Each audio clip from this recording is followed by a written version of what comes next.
But what we saw there was could not meet the threshold.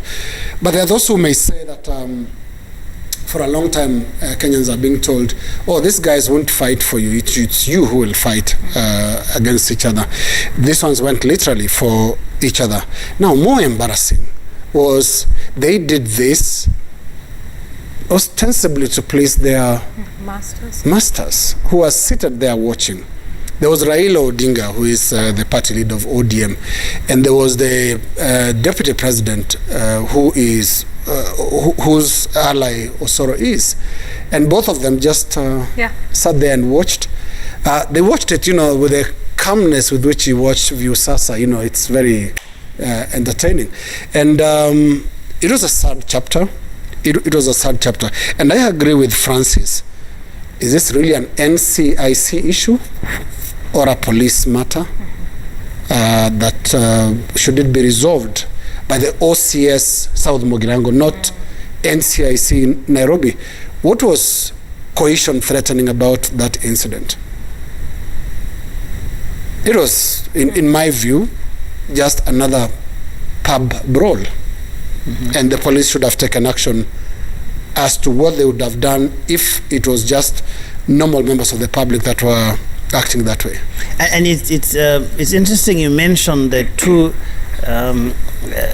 the dramatis personae, as I said, the two people who are seated there. I mean, these people are supposedly doing this on their behalf, or at least in their name, or in the belief that this would actually either make them happy or serve their interests. And they were there, and there is no evidence, at least from everything I have seen, that they, went up there when their turn came, because these people did this before the leaders spoke. One would have imagined that they would go there and, in no uncertain terms, condemn this thing and say, well, you know what, this is not what I stand for. You're not doing that for me. You are doing it for yourself. Because I insist that would send a very powerful message when you look at how these politicians behave lately, thinking that they're doing a favor for someone by insulting the next guy. And I think that would have been very powerful if these two leaders at least were united on that one thing, which everybody says should have been condemned by any right-thinking member of society. But even there was then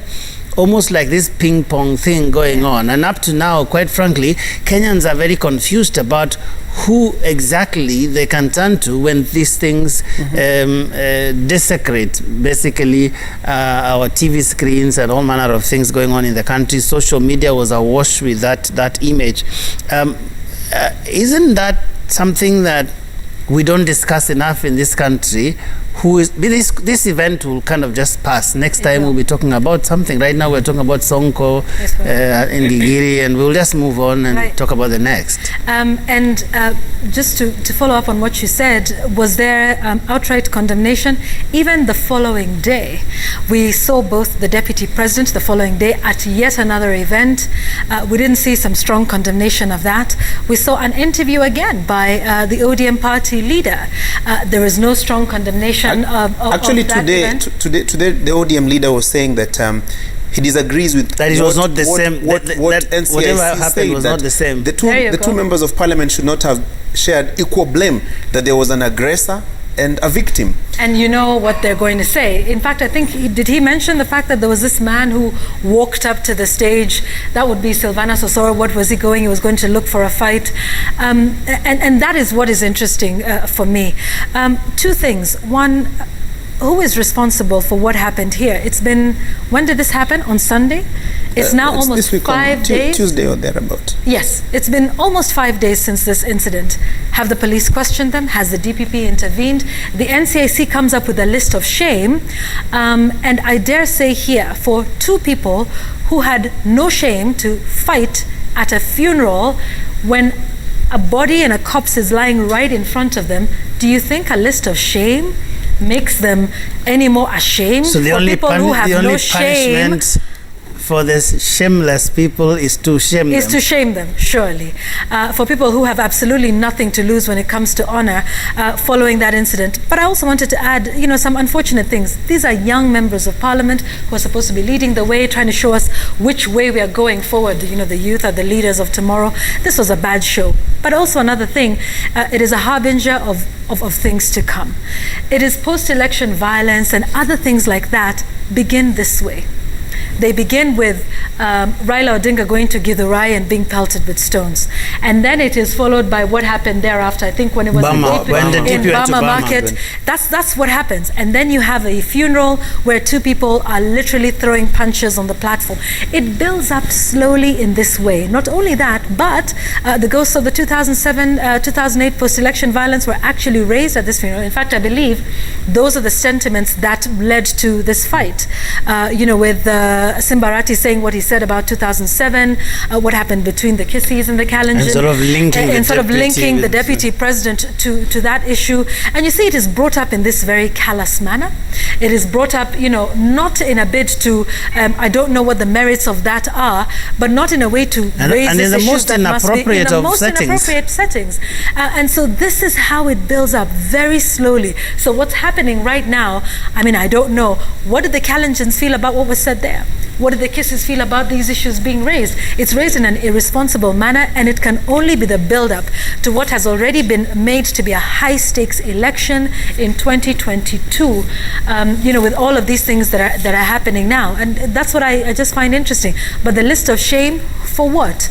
It seems like a list of noisemakers in a classroom where the person who's writing the noisemakers can do nothing about it, then present it to the teacher.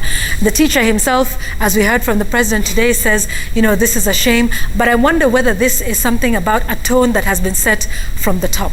Unfortunately, I think beyond the list of shame, what we've also been hearing for the first time in a long time is some form of sanctions.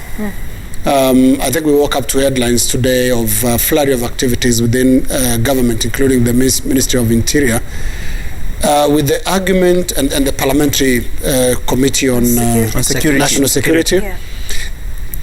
They're not thinking of introducing sanctions that leaders involved or associated with violence should be removed from leadership or be prevented from running for office. Now, when it goes to that, then it becomes a real sanction. I want to give a very bad example, but one that has really worked. Trump is off Twitter and YouTube. Off everything, including Pinterest. Off everything. All he's left with is fake news. I think, all he used to Literally. Yes. This is a sanction that can punish a politician so much. But then again, you also hear conversations about us, the media. Do we make things worse than they ought to be? Do we help matters? And I think some valid points have been made about the airtime that still goes to some of these politicians. The acres of pages on newspapers that they still get, could it be fueling some of these bad manners? And that's an interesting internal conversation that perhaps we need to have as the media. But Francis, there was a time when the NCIC would summon people. I remember people like Ali Mwakwere, even though nothing much came out of it. I think someone apologized. Moses Kurian, I think, was also in there at some point. And then this time, what we see is a list of shame, because I think there's a sense in which being summoned to explain, even if nothing much happens, it brings a certain degree of accountability that, come on, just explain what is that you were trying to do, what is that you were saying, and that sort of brings the reality home that there are actually institutions that can bring you to account. In fact, if I'm not mistaken, the NCIC can actually And perhaps that would be the first thing to do before it's issuing not a list of shame. prosecutorial powers per se, Recommend. but can Recommend, actually take you to court, Right. almost in a manner of speaking, sue you for matters of that nature. And I think that's something that we haven't seen enough of. And I think as long as impunity and all of these things that the politicians do remain that, where it's not expensive to insult people and cause brawls in those settings, people will keep doing them. Unfortunately, and I think history and record can bail me out. One of the reasons why the National Cohesion and Integration Commission was established 10 years ago or thereabout was to handle this kind of scenarios. It's a commission, a constitutional commission. The commissioners there enjoy security of tenure. So they are expected to make independent decisions that are binding, decisions that are serious, in such a way that they deter anyone from behaving in a certain manner. But what do we see? A slap on the list. Look, I don't remember anyone, and probably you guys can remind me of any politician, anyone who have been successfully prosecuted for political violence or for incitement. All we hear are warnings, people admitting and saying we will do this and that, but no consequences per se, in such a way that one would say so and so did this and this is the punishment. Right. No one. Maybe a few days in remand, and thereafter some cash bail. Yeah, you remind me of the six. Pangani The Pangani six, yeah. remember? Very and even little, that was, yeah. and then they came out and made jokes about it. Yeah. Very little happens, and Right. this is what encourages this kind of impunity that we see. Because after all, even if you fight, even if you incite, very little is going to happen to you, and that is the situation that we are in, unfortunately. Now, one of the people, Yvonne, who have been caught up in this, the list of shame, is Mike Mbuvi Sonko, the impeached governor. I don't know whether that makes sense. Impeached governor. Well, he used to be the governor. Now he's been impeached. Ex-governor of Nairobi. And, he's in court now with terror charges, no less. But the fact that he is in some form of tribulation right now, from where you sit, I don't know what you see. Interesting. I think I'd just sort of like to go through the affidavit that was provided by the DCI. Some very serious allegations that they have stated against the ex-governor of Nairobi. They say that he has started arming his private security agents with full military attire. The suspect was in company of unknown persons, had worn militia attire together with suspects. They talk about coded signals that portray that the militia are ready and that they will be armed to create a threat to the stability of the country. They also talk about intelligence information that he is connected to financing terrorism activities and is in the advanced stage of procuring arms and ammunition using a wide syndicate which is complex and sophisticated. And they also talk about his social media accounts, which have a huge following, using his influence to facilitate intended attacks. Now, these are some rather serious allegations, and this is just the one. Remember last week he was arrested and charged for armed robbery, or was it robbery with violence over an incident there that was took place causing assault and causing Assault. grievous bodily harm. That's It was right. assault. From a 2019 incident, I In believe, Buruburu. in Buruburu, and now asking for him to be detained in 30 days. Take a look at the footage on the screen. He's being treated like a top terror suspect. This is what we see with the ATPU doing that sort of thing. And for what it's worth, we don't know whether these charges will stick, whether they are the courts, indeed based on fact. The court will decide, but it's rather interesting that it comes after a time when Sonko spilled his guts, talked about what he had supposedly done or not done, in the previous one. He's been talking quite a bit. He's been talking quite a bit. And really, I think this is about maybe impunity coming back, and it's interesting. We'll talk about other politicians who have suddenly come to their Jesus moment and are revealing everything that they supposedly did. But this will be interesting to see where these charges go. They're very serious charges that we've seen only, talking about him being a threat to the stability of the nation.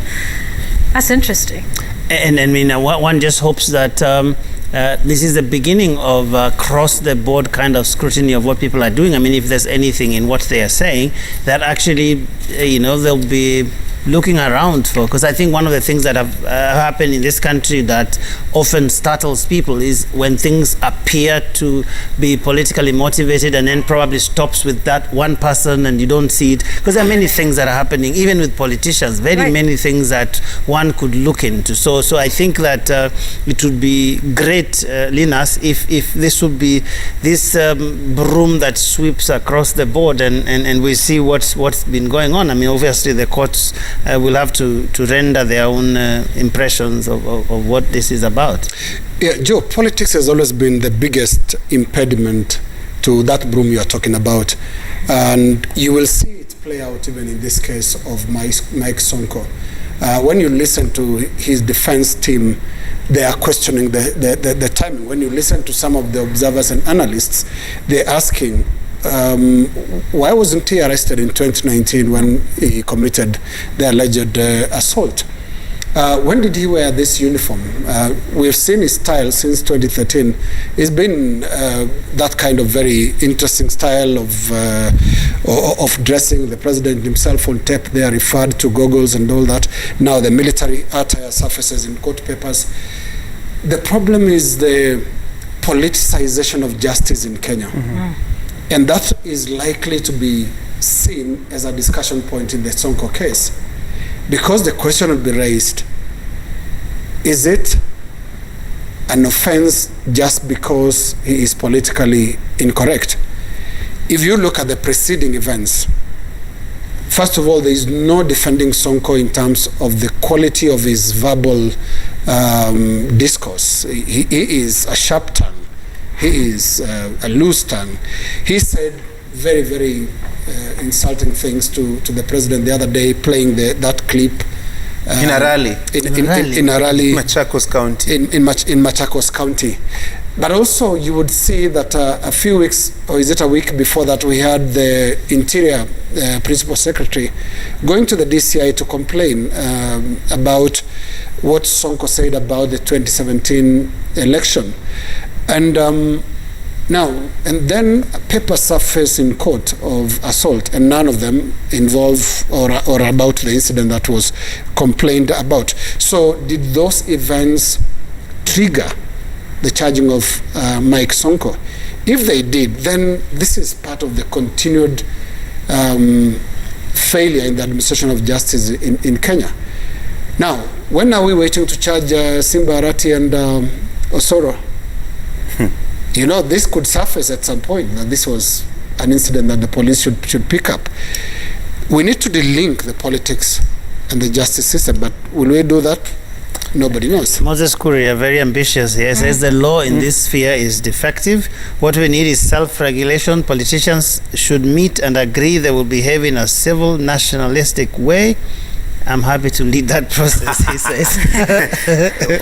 Moses is a customer in this business.